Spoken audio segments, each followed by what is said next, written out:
Welcome to Root Cause. I'm your host, Callie Whitwell, and today we're going to discuss soil health and how that can help the farmer in the long run. Joining us today, I have Josh Thurman, Nicole Glenn, and Caleb Dinwiddie. So we're going to talk a little bit about Nicole and Josh's business, ClearPoint Ag. So Josh, tell us a little bit about it. First, thanks for having us back. It's good to be back. Feels like it's been a little while. That's been a minute. It is. Yeah. No, so ClearPoint Ag. Well, before I met all you people, I was in a safe little bubble, you know. I was very blessed to work with a certain group of customers I have there in Kentucky and Tennessee. I guess you would say it started off with a traditional consulting firm, but the more traditional things stayed, the more problems develop, you know. Like some things don't work anymore. So now, I would say we're a consulting firm that's focusing on sustainable solutions for the everyday farmer, not to complicate it. And that's, those are just a bunch of words to say. So what does that really mean? I think first and foremost, where we kind of see eye to eye is on the education side of it, wouldn't you say? Absolutely. That's the missing link. Always learning, pursuing information, it's the things that we know that are so just sometimes ain't true, as Mark Twain said. And we've kind of built this new direction towards that kind of a thought path right there. It's not about being unilaterally perfect, but directionally correct in these things that we're working on. So we're diving into the soil health and plant health out of it, and in this spatial intercellular relationships between the soil and the plant. But the thing about this is, I think we all lose track of is how divine that this is. We're talking about the creation here. So our understanding is going to be finite and limited. There's going to be those that know more than others, sure. But our understanding is always going to change, and by definition, that's science as well. But, if I had to put in a short little compendium what it is that we're doing, I think it's focusing on education through, so hopefully that we could focus on healthy plants through healthy soils. So I was in Springfield, Tennessee a year ago, making a Holganix presentation. Josh is in the crowd. He asked all the right questions to help somebody who's winging it, go a little further.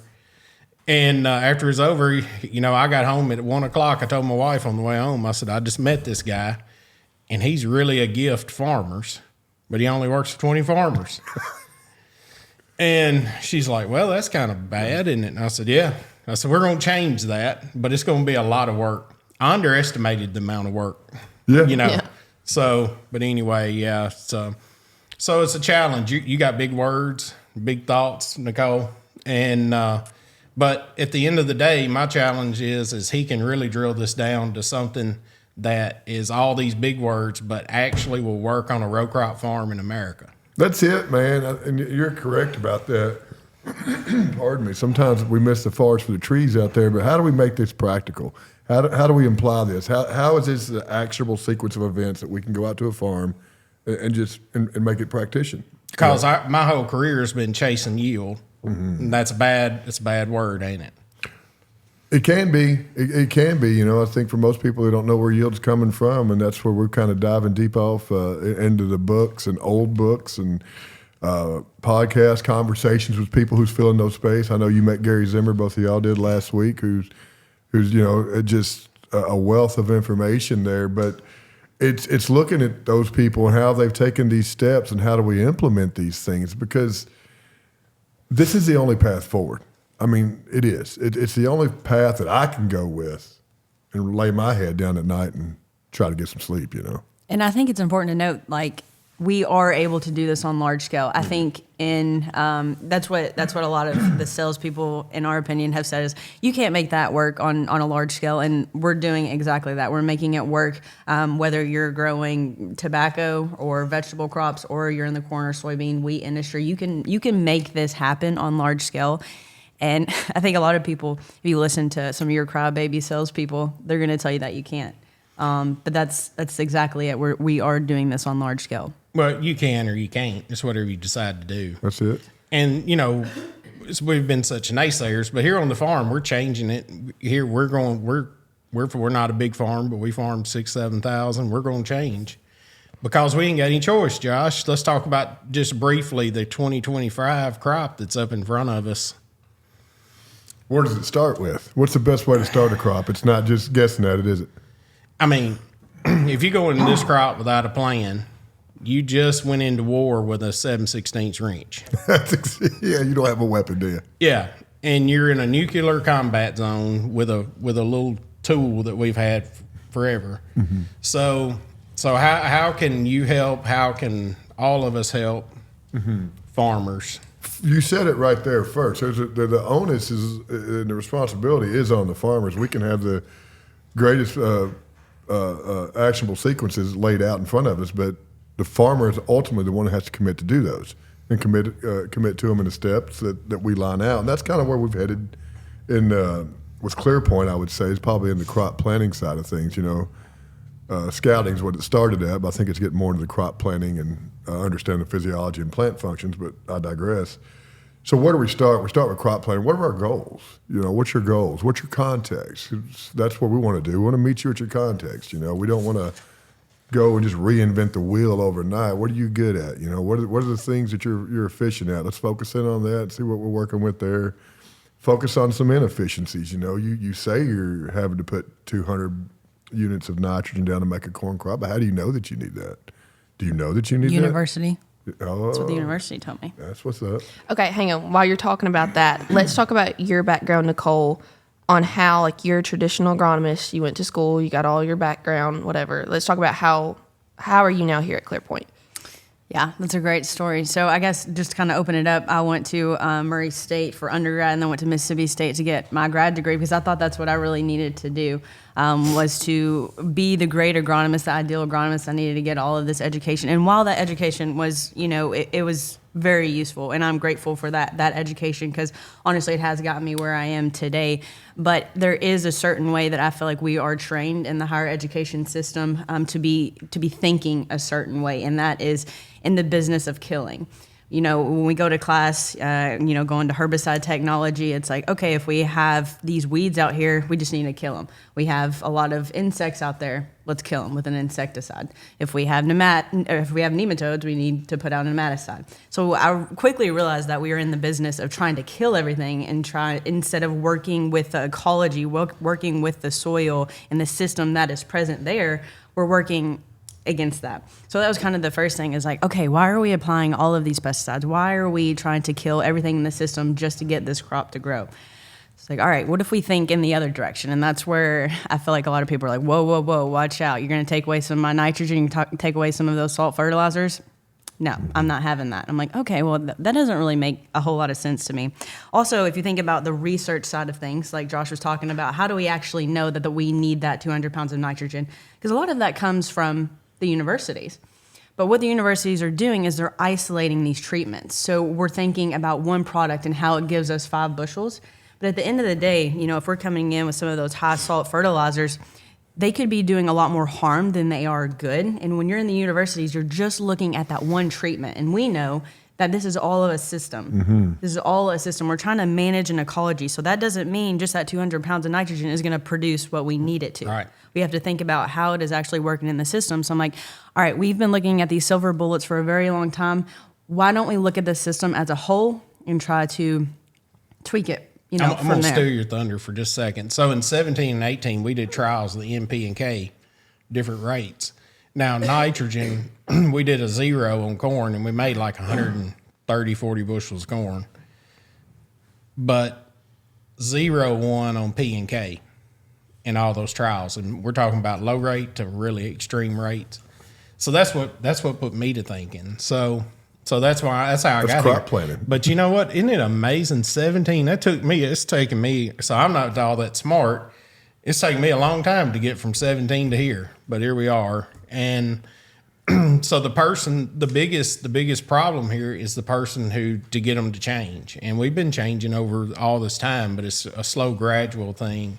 And that's something that it don't have to take you from 17 to 25 to make some pretty good changes on your farm, does it? Well, that's what I was about to say. So what's the one thing you've done from 17 to 25 is you've had 8 opportunities to plant a crop. 8 opportunities to plant a crop. And going back to what she said, if that's by the dictation from university studies, you're going to have some results out of that, and you're going to have good results. It's going to work. I'm not saying it's not going to work. How long is it going to work? That's a question right there, and I think that's why we're here. because of how long. Is that where we're at? Our time out? Yeah. Our time's Yeah. up? I mean, the UN came out and said, how many crops do we have left in our soil? I mean, time's up. I mean, financially, our time's Yeah. up. So, yeah, but going back to the beginning of that, it's the crop planting part of it. And in those 8 years, what I was getting at, is that 8 years of change? Is that 8 years of learning? And the thing about farming, which I still can understand because I farm myself, is although we observe, we document, we understand things, it doesn't mean we always make decisions with the way that we observe things because we like comfort. We like stale, cold comfort. I don't know why that is, but we do. And it keeps us entrenched in our ways, and it keeps us going down this straight road because we don't like the meanderings of new things. We don't like the way that feels to us. So what we decided to start doing is... All right, I'm going to disagree with you on that. If I'm riding a bicycle and a guy pulls up beside me and I'm in the Rocky Mountains and he offers me his truck, I'm changing. Okay. It's a good way to put it. But there's a but there. There's Yeah. a but there. Okay, all right. This doesn't look like, when you're farming, it looks like you're in a truck getting on the bicycle. That's the problem. You don't want to be the guy by yourself doing things. Point that guy. What are the two things that are promised in this world is death and change? Death and change. And I think we are at a point here in 2025 where we have to make those changes. Inspiration, desperation. Yeah, and I think me and Josh both understand that, we only have so many R&D dollars on the farm. So starting this stuff on large scales, give us your worst ground, and we can start making those changes there. And once you're able to see that work, we can take you out there and we can look at the aggregation that's happening. You can see it and smell it in the soil. And once you start to see that, that's when it starts to change in the mind. So it's not like we can come up to the farm and be like, here's all this yield data that everybody's, been giving you. It's like, let us start small and then work up from there. And I think that's one of the biggest pieces for me that I saw missing. Another reason why I wanted to go on this journey of ClearPoint is because a lot of these companies out here that are trying to do what we're trying to do, whether that be biological companies or micronutrient companies, there's a big piece missing here because all of this stuff has to be incorporated into a system. So I talked about the university. So they're singling out their treatment. So let's say that we are trying a biological treatment one year and it doesn't give us any yield. That is what these farmers are seeing. It's like, these biologicals don't work. This is what the university trial said. This is a systematic approach. So let's say that we're still using our same system. We're applying 220 pounds of nitrogen and we're applying our fungicides and all that, but we're trying to make that biological work. That's not how this works. It's a whole system. So we have to look at it from that systems approach to make these micros and these biologicals work. And if people don't understand that, that's where ClearPoint can help. All right, let's break this down in a manner that it will work for you, but these farmers have to be willing to make that mind shift. Well, that's a good segue back to the crop planting, because that's where you got to start at going into this crop in 25. You've got to put the pencil to it, and if you're at traditional methodologies and convention, let's call it 200 pounds of N, 60 pounds of P, and 60 pounds of K. That's going to cost you.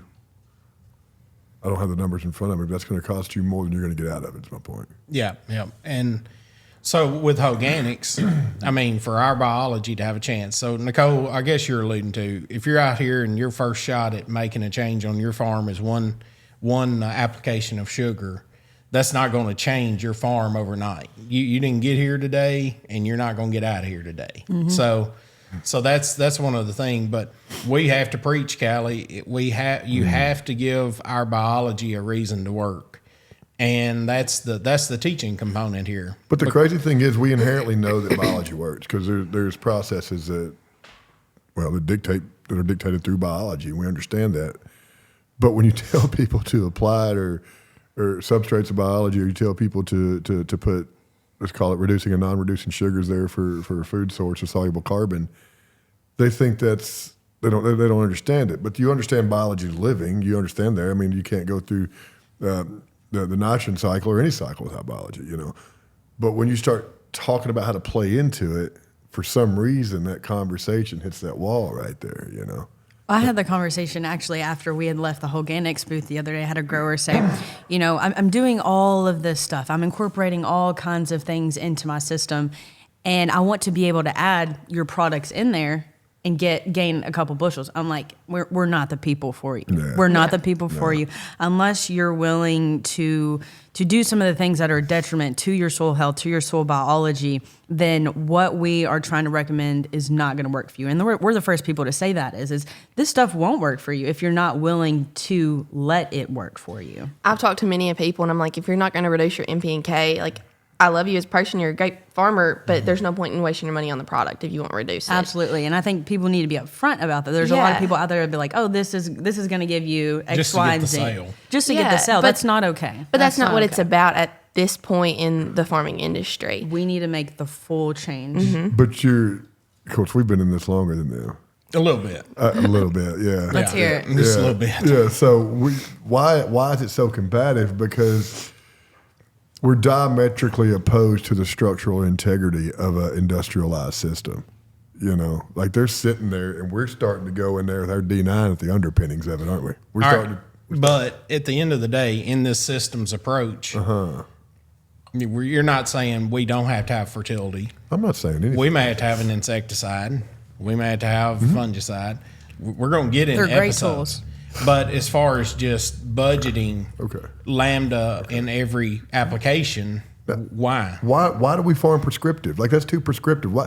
It's like Brian said at the meeting, if y'all recall, you know, and that's, you know, we'll meet him on this podcast again, but we were talking about that again the other day.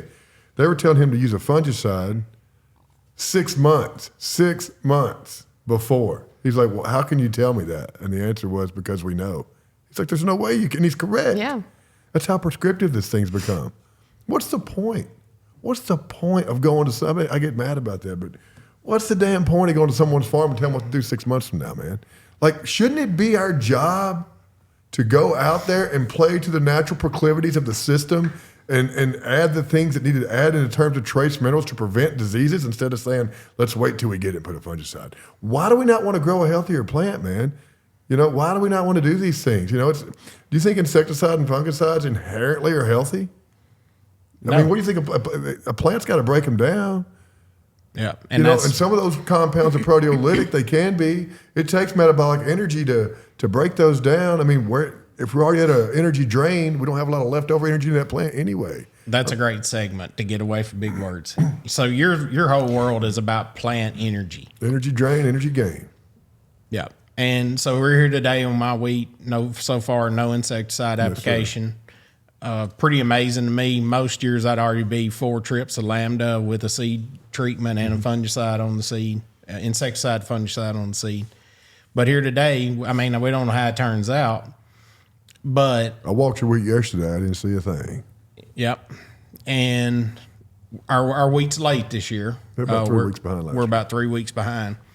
And, you know, I've always put a lot of nitrogen on wheat chasing yield. And then I put a plant growth regulator on. To back off that. You know, so here today, I mean, the budget's tight. And we're cutting, I mean, we're putting 45 units twice. We're going to put the next one in a couple of weeks. But it's a change. It's hard to do. I mean, when you've been putting out 25 gallons of 28% twice on your wheat and you cut that back to 30 gallons. It's scary. That's scary. Oh, yeah. But with the price of wheat, it's easier. Sure. This year makes it a little bit easier to make some of these changes, especially if it's better for your pocketbook. And that's another big thing here is you have to make it pencil out. And so I know the numbers on corn. To raise a bushel of corn, it takes a half pound in. A lot of producers at 1 pound to 1.2 pounds. Mm-hmm.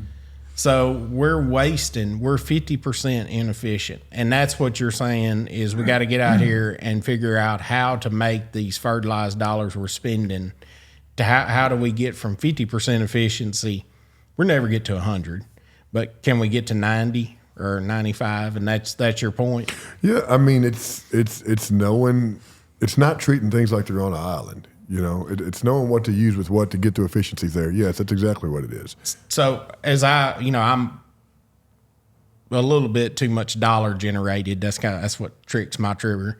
So if I'm putting out 120 units of N, getting a 50% usage rate, I'm getting 60 units on my wheat. Yeah. But if I put out 90 units, and I'm getting a 90% rate. Now we're talking. I just increased the amount of nitrogen in my crop, Yeah, keep talking. That's it. but I didn't spend as much money. It's also you have just removed so much oxidative stress on your soil. I mean, nitrate's a great oxidizer, and that's not a good thing.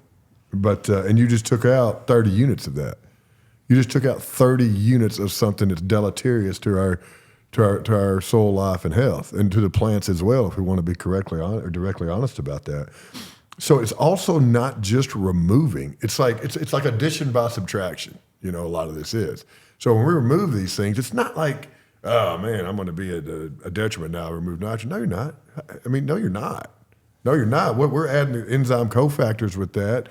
We're attaching certain specific sources of carbon and sugars towards that.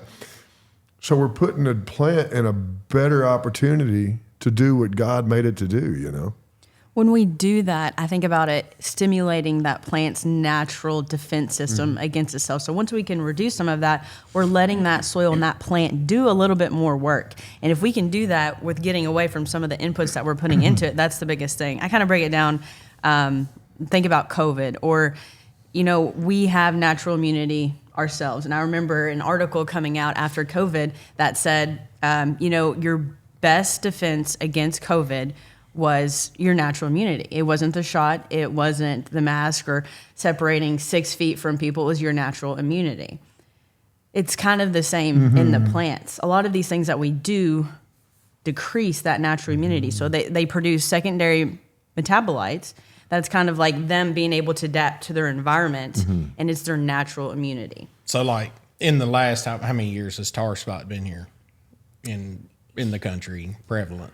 We just saw it around our neck of the woods last year. This year, yeah. I don't know, 5, 6 years? Probably? 5, 6 years. So by applying all this stuff over time, that's why tar spot showed up in the fields. Man, tar spot ain't a new disease. We think it is. It's not a new disease.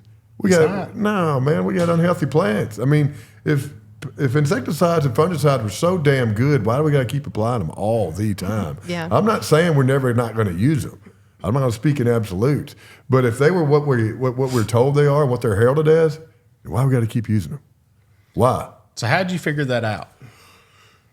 For what I just said, I had to keep using them. And then when the half-life wore off, I was like, well, here comes the bugs back and here comes disease back. And it started off with me, it's Jared and Chad's probably up in 14 or 15. Southern rust. We sprayed it for southern rust. Worked for a while, but when southern rust come back, it come back. Was that your breaking point? Like, was that when you decided to start looking at reducing your NP and K and all your different fertilizers and insecticides, pesticides, whatever? That's a good question. I think that was probably when I realized that things are pretty broken. I remember calling Grant on the way back. Shout out to Grant Curry. I called him on the way back, and I remember having a conversation with him. He was like, man, this doesn't feel right, does it? He's like, no, it don't, man. We were talking about that. So that was like at least the observation of it is saying something's completely broken, and then you feel uncomfortable having that thought because you feel like you're alone. Now, you shared with me when the day you felt like it was broken. You're working in retail. Oh, yeah. And you're applying more to lock up more. We're getting a 15% efficiency rate, and you're selling your friends. You were selling friends and all that. So that's what really got that you. was in 2008. Yeah, I was asked them if we're mining this from the ground and we're putting it back on the ground, but the availability is only on the greatest day ever 30%. Why do we need to keep applying this? And they told me that's how we made money. I was like, oh, I get this now. But on the chemical side of things, on the synthetic chemical side of things, that was a lot of it then, because I do believe there's inherent utility in fungicides, insecticides. There are, but we're gonna do the same thing with them like we did with Roundup. Why? Because why? We just kept using it. That's it. Stack it deep. Stack it, man. How you going over the field? Yeah. Put some fungicide with it. Why? Because you need to. Says who, man? It's cheap. And generics, when generics came in, it just got, because, what's a land But where's the unilateral and universal proof that it's correct? Where's that at? I need someone to show me that, please. What is this easy? But Probably, easy, I like to say, but data is the closest thing that we have to the truth. I can Google anything I want and find data to corroborate that. Exactly. And now we have it all at our fingertips to be able to, we can find any answer that we really want to look at. So, we've been talking about, trying to build this plant's natural immune system. And I was talking about COVID earlier.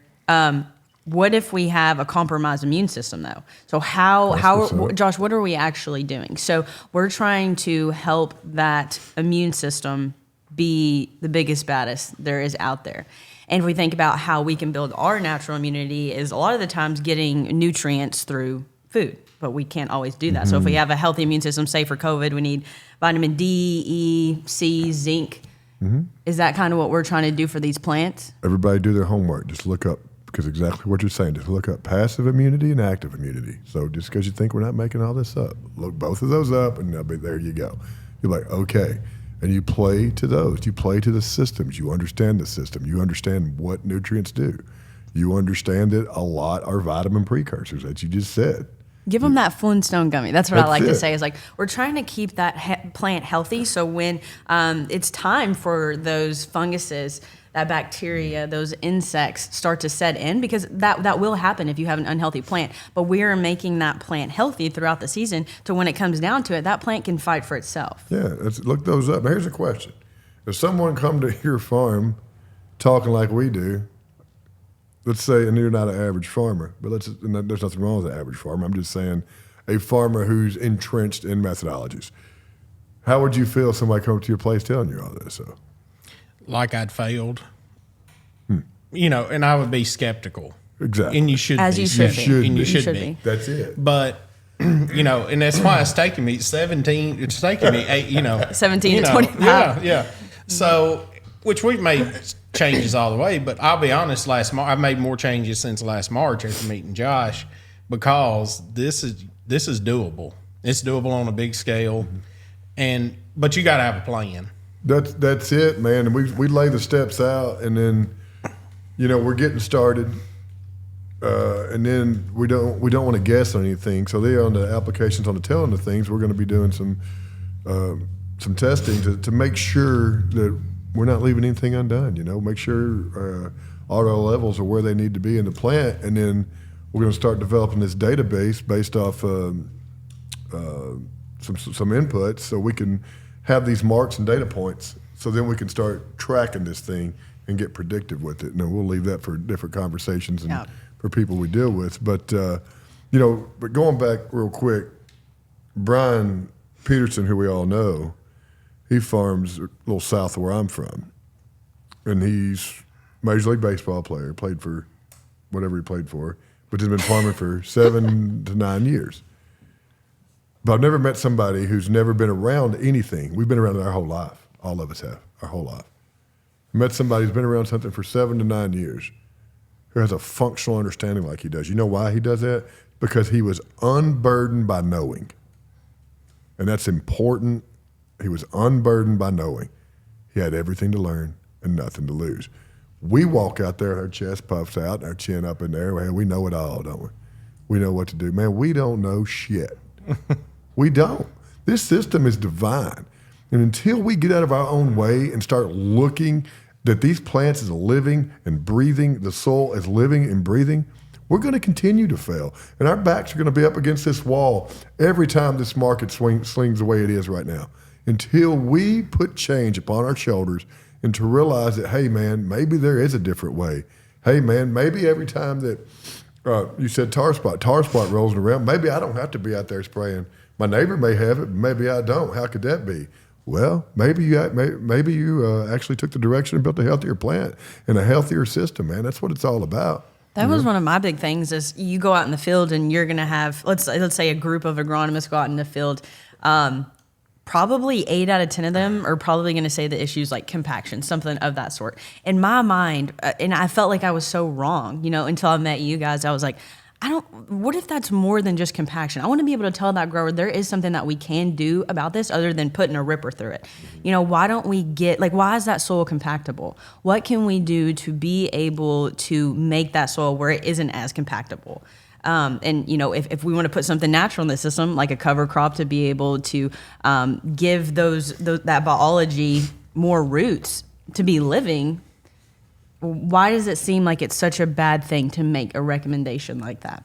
And don't get me wrong, cover crops can be very hard, I think, to implement on the farm. That's probably one of the last things that we're going to be able to get guys to do is incorporate cover crops on there. I think they have so much utility. I think they're great, but you have to be willing to let them work. So you need to make sure like everything on your planter is dialed in, and there's a lot of differences looking at your carbon and nitrogen ratio. But there is other solutions than just coming on to the farm and be like, soil's compacted. What do we do about it? I don't know. Man. Well, And walk away. And it's a process. You've been really working on this since 08. So yeah, it's a lot. It's a lot. It's a lot to think about, but it never gets dull. But you only got one lifetime, but you get to put a crop out every year. So there's a lot of opportunity to change in that and learn from that. And we lose so much though because we do try so much, and it's hard to keep up with a lot. Yeah. So the one thing I would say the first change is leave an acre out and don't put anything. Just plant it. Don't put any fertility. See what happens. See what your potential is right there alone. But you probably can't keep up with all the stupid thoughts I text you anyway to try to do. I can. Yeah. Yeah. So I don't sleep much, so I've got plenty of time. And so it's but that is one way to just get started. That's an easy, cost-effective way to get started. If you farm, 6,000-7,000 acres, I mean, you could leave out 10 acres for R&D. Yeah. Yeah. Okay, talking about getting things started, I know you and Callie both are big components of Holganix. So do you think that's a good Kickstarter? Tell us a little bit about what Holganix does. So after the 18, that's when I went to looking for something. I found Holganix through Van Trump and tried my first tote, did it all wrong, and got a result.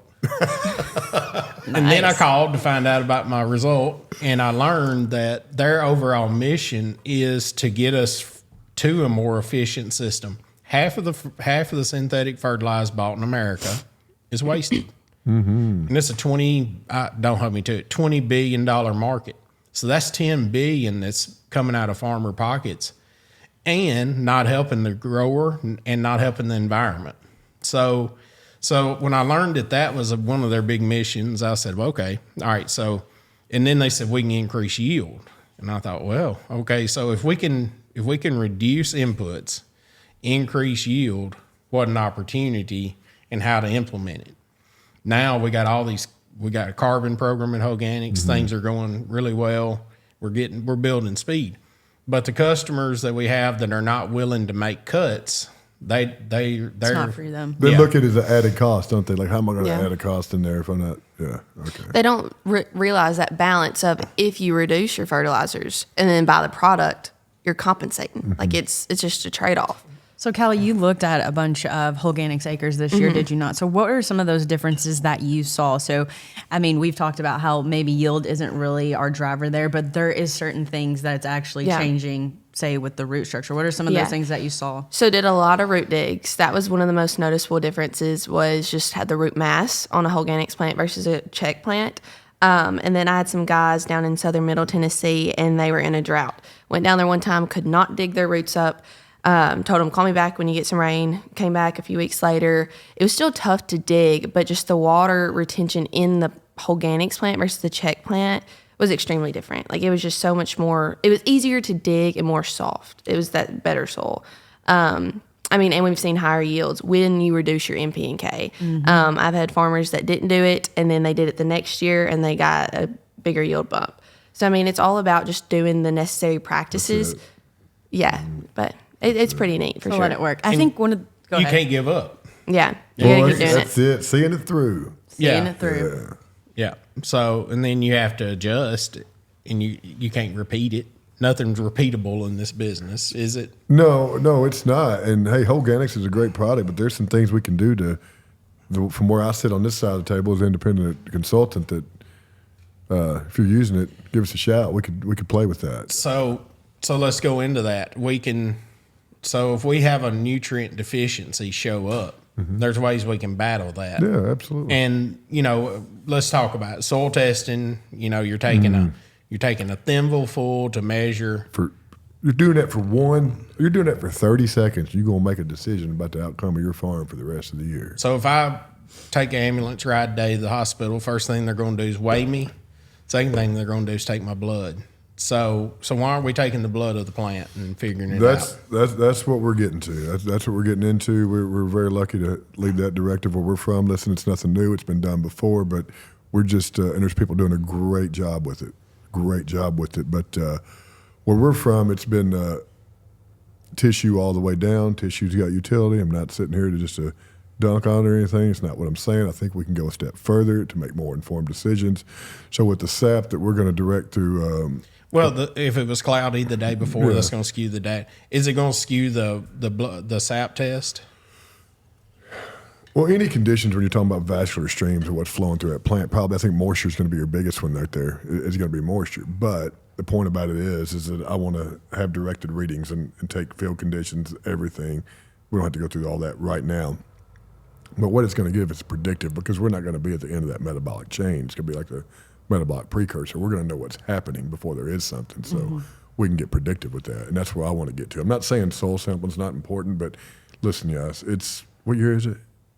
25, I think. 2000. It's 2025, and we still want to have that talk about building fertility levels. If anybody can show me with complete confidence where in the last 10, 20 years you've took a Malek soil test and built your dirt, I would love to see that, because we can't put that amount of fertilizer out there anymore, nor should we. I think we have to look at feeding what is there, which is the biology, and looking at fertility a little different. Nobody at this desk said plants don't need food. Nobody said that. But we can view fertility a little different, and with some different testing methods, I think we can get a lot more efficient with that. Yeah, because it's 50% waste. I mean, if we just move it from 50 to 60, Nicole, that's a big deal. Absolutely. And I think that's what we're looking at when we're trying to move into the SAP analysis. Is I always break it down like tissue samples are like, a skin test. You're sitting there rubbing it, and then your SAP analysis is going to be like taking that blood. And like you said, if you think about going through those chains of reaction, once we're tapping into that blood, we can make predictive changes later on into that season. So if we see that plant is deficient in something, we can come in there and kind of feed a little bit of it. And I think that's how, whether we're looking at our body or the plants, that's how we need to be doing it, instead of just medicating the rest of the field because we looked at the tissue test. People don't like SAP testing because they can't understand why there's no correlation with the tissue test. So they're like, well, it can't be right. There's not going to be a correlation. No. I'm sitting there like, no. There's not going to be a correlation. There's not. And it's because it's two different ends of the metabolic chain there, the way I look at that. But tissue testing has so many data points. So it's like that warm blankie, you got at night. Yeah. It's like, this is my tissue test. But it's not. Well, I think this is a great time to kind of talk about, one of our favorite things is chelation of these different fungicides, herbicides, and whatnot.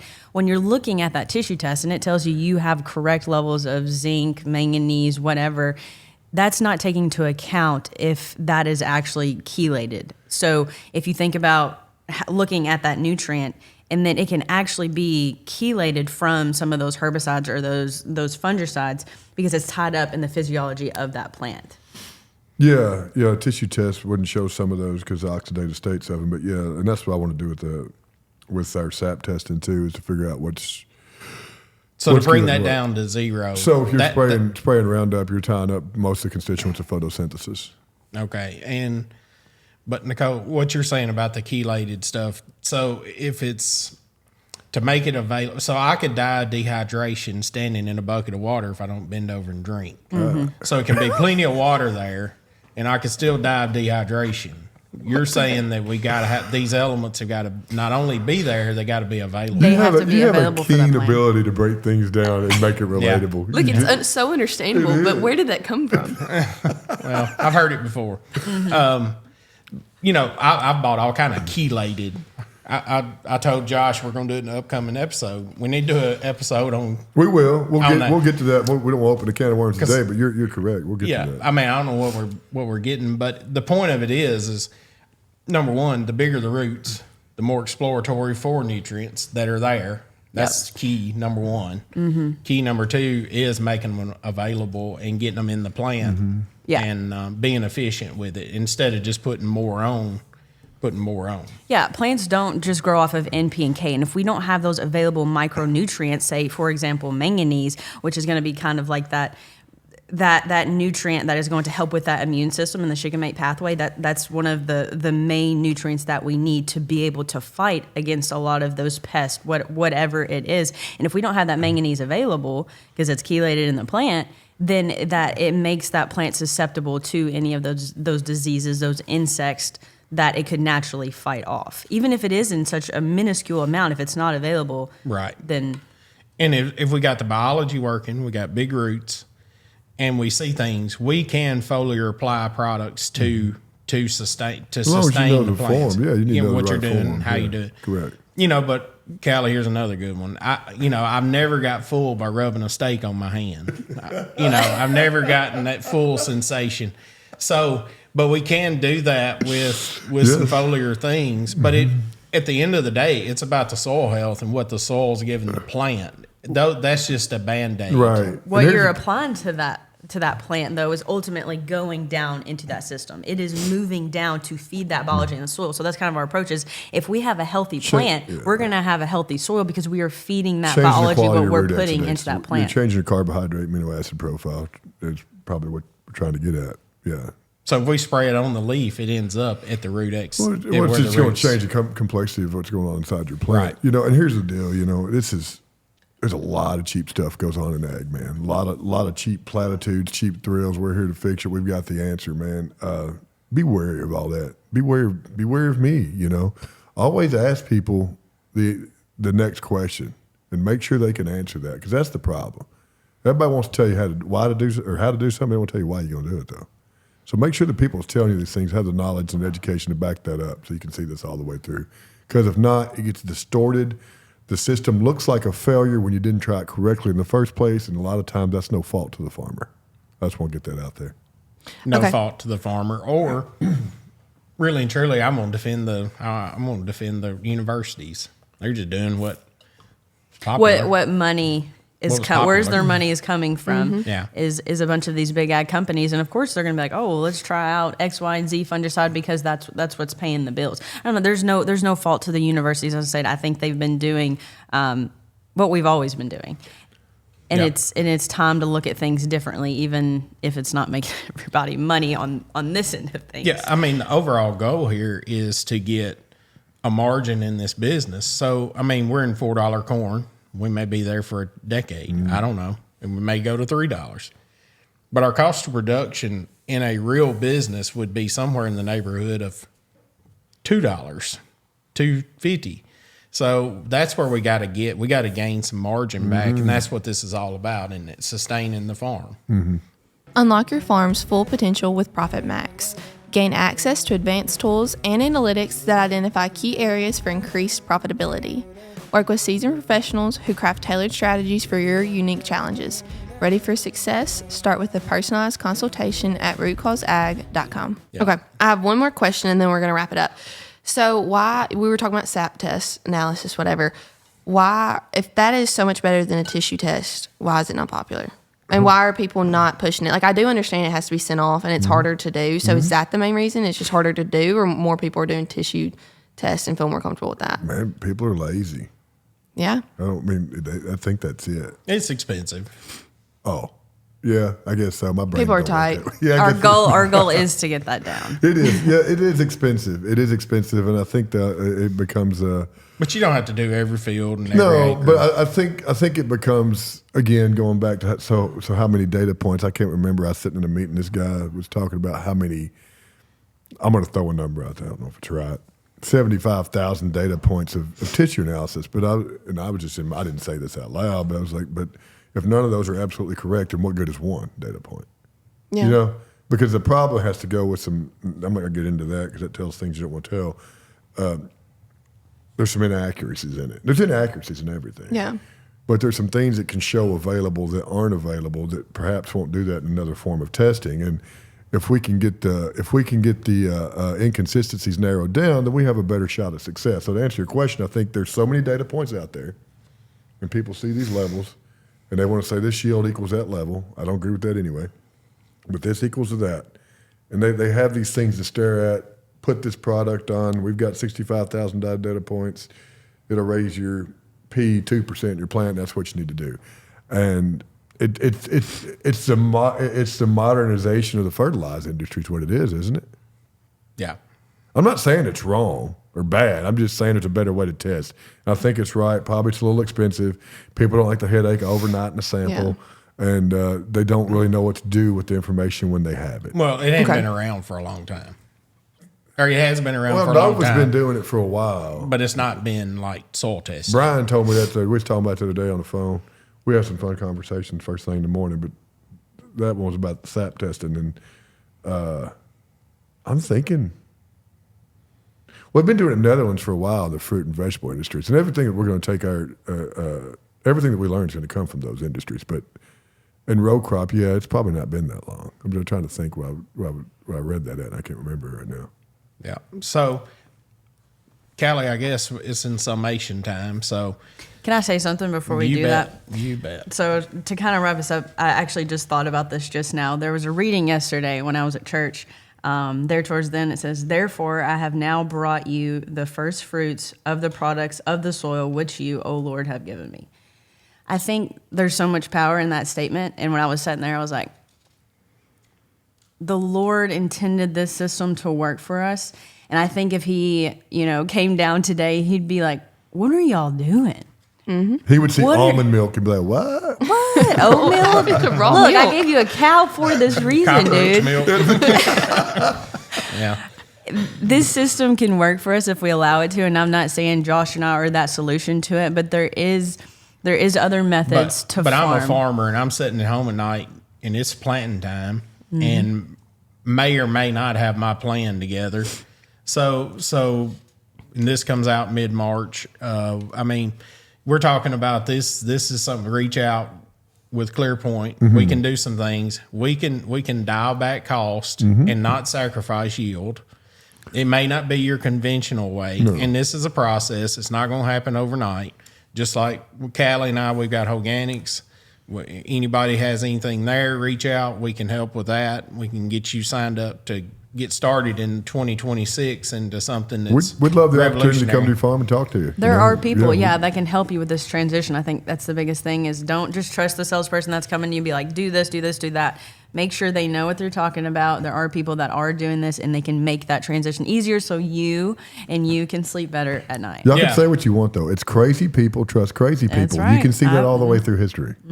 And it's not just about the 25 crop. It's just where we want to be in 28. No, we're just starting. 29. Yeah, we're trying. The decisions we make now will impact what we do in 2028. 100%. Soil health is long term, and what you do now is going to impact your next crop and your next. That's up. So you know what we say, soil health is farmer wealth. Yep. I like that. Yeah. I feel like you should clap your hands and kindergarten. Soil health is farmers well. Hey, Okay, there's enough of that. Yeah, we're not going to do that one. All right. Well, thank y'all for coming. It's been a pleasure as always. If our followers want to find y'all, where can they look you up at? Yep. As of right now, you can find ClearPoint Ag on Facebook, or we will eventually have a webpage, but you can also find us on rootcauseag.com as well as Holganix. yeah, we got Holganix Mid-South. You can find all that there. What's our website? HolganixMidSouth.com. Yeah. And, here on the podcast, we're here today. We need more likes and subscribes. If this resonates with you, we got we got a few followers and a lot of views. And I don't know, I'm trying to become a podcaster.